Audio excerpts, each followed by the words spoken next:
so you can keep an eye on me? Yes.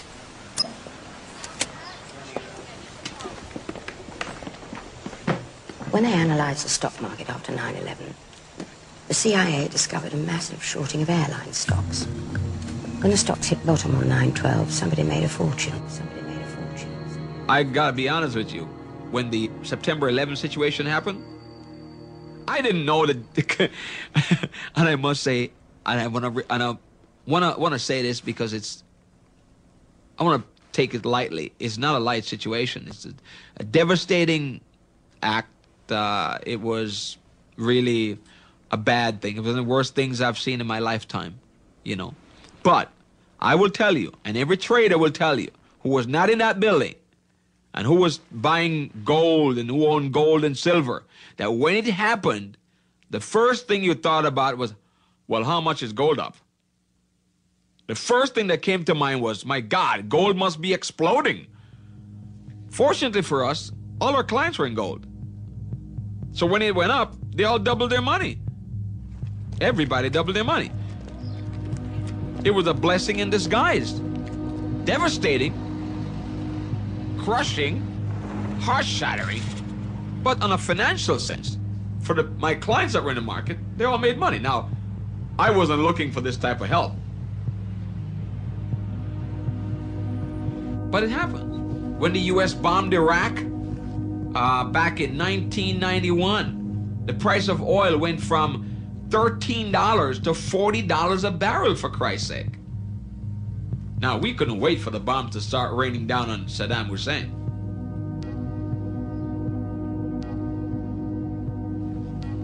We were all excited. We wanted Saddam to really create problems. Do whatever you have to do. Set fire to some more oil wells because the price is going to go higher. Every broker was chanting that. There was not a broker that I know of that wasn't excited about that. This was a disaster. This was something that was, catastrophe happening, bombing, wars. In devastation, there is opportunity. Opportunity, opportunity, opportunity, opportunity, opportunity. A put option is a bet that a stock price is going to fall.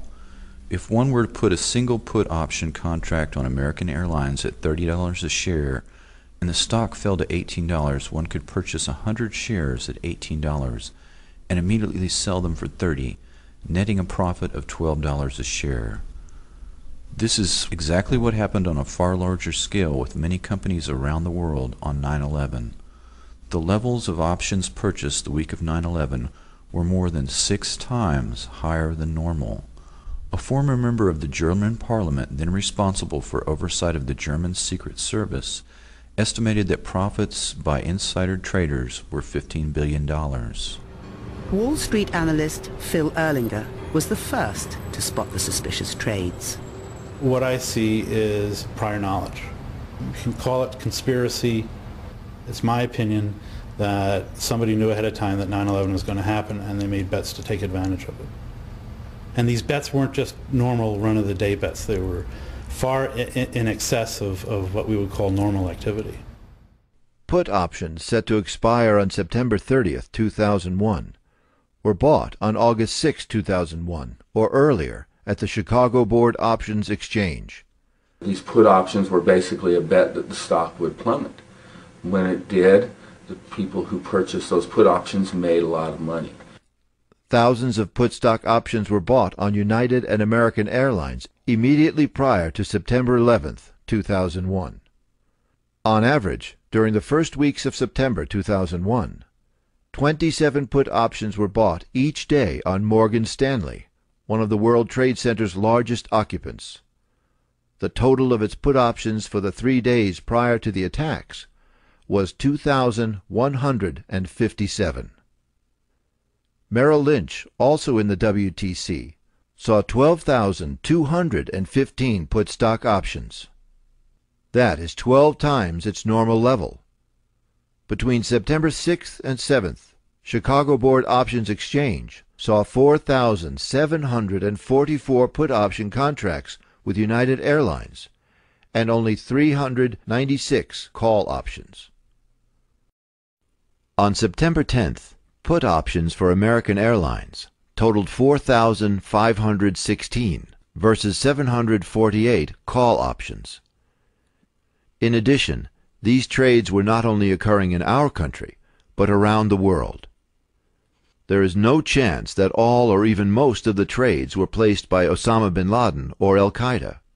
According to Fox News, CNN, and the BBC, insider trading reports were found in the USA, Germany, Britain, France, Canada, Japan, Monte Carlo, Switzerland, Hong Kong, Italy, Spain, Belgium, Luxembourg, and Singapore.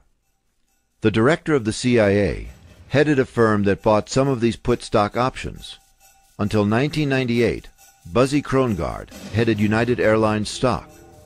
Mr. Krongard was head of Bankers Trust until he resigned and was promoted to CIA Executive Director by President Bush in March 2001. Buzzy Krongard purchased this stock, and our government did nothing about it.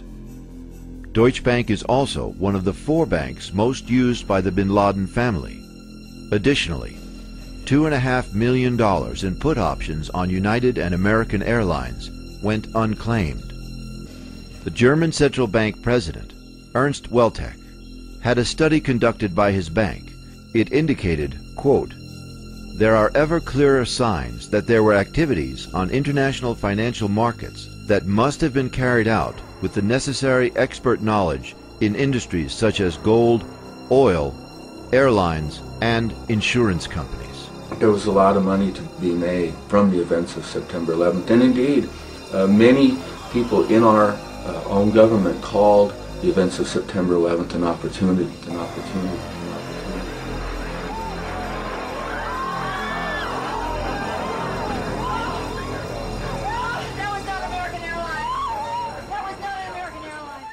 The firm used to place the put options on United Airlines stock was managed until 1998 by the man who is now the number 3 executive director position at the CIA. A.B. Buzzy Krongard became vice chairman of Bankers Trust when the 2 firms merged, and his new position was to oversee private client relationships. Krongard had a special hands-on relationship with some of the wealthiest people in the world in a specialized banking operation that Senator Carl Levin identified as being connected to the laundering of drug money. Bankers Trust was acquired by Deutsche Bank in 1999 to form the single largest bank in Europe. Before 9/11, Kevin Ingram, an executor for Bankers Trust Deutsche Bank, pled guilty to laundering money to finance terrorist operations for groups linked to Osama bin Laden. Deutsche Bank has been a favorite of the bin Laden family and was connected to the hijackers and their support network. Deutsche Bank had corresponding relationships with banks in Bahrain and Kuwait that served George W. Bush when he engaged in illegal insider trading of shares of his company Harkin Energy. Both banks, Kuwait Finance House and Faisal Islamic Bank of Bahrain, had dealt with Al-Qaeda and bin Laden. But when the Bush administration released its worldwide list of suspect financial institutions vowing to track down terrorist financing, neither bank was on the list. Mayo Shattuck III is a powerful force in the financial world. Head of the Alex Brown Deutsche Bank on 9/11, he had previously been involved in Enron, helping them conceal their massive debt, as well as involved in an insider trading scam involving Adnan Khashoggi's Genesis Intermedia immediately before 9/11. He was midway through a 3-year, $30 million contract as head of Alex Brown when the attacks came, and under his management, some of the illegal trades on United Airlines were placed. Mayo Shattuck has taken over Alex Brown operations in 1997 after Krongard had officially gone to the CIA in 1998. Mayo Shattuck III resigned on the day after 9/11.